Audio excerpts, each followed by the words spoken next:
In the 19th century in the Porfiriato, Monterrey experienced one of the most important periods of growth in its history.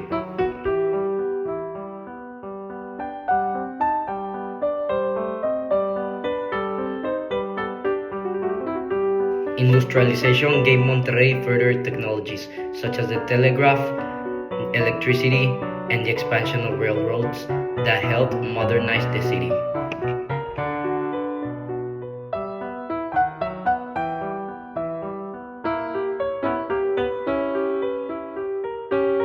Industrialization was an advantage but also a disadvantage. It helped increase working opportunities, transportation, and communication. But Monterrey suffered from overcrowding, pollution, diseases, and rapid urbanization that provoked poor working conditions for people.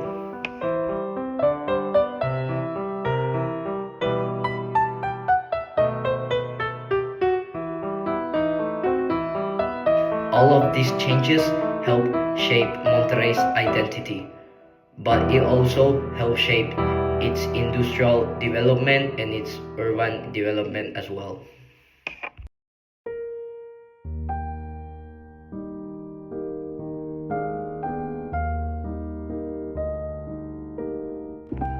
Modern relevance. The Porfiriato is still relevant in Nuevo León because many foundations of the modern state began in that era. The strong industrial economy, major companies, and even part of Monterrey urban growth started during that time. This means that even more than a century later, the Porfiriato continues to influence the state's industrial identity and the way Nuevo León functions today.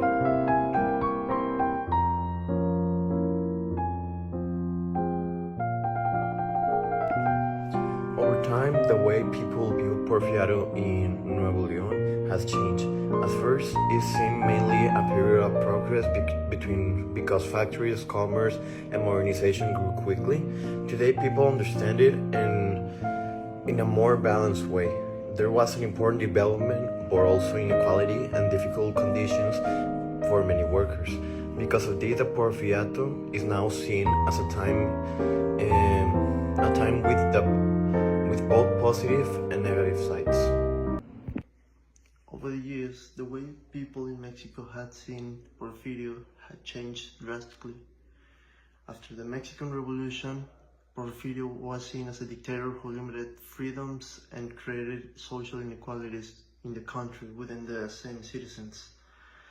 This point was necessary to be done by the time because the government needed a reason to explain why the revolution happened.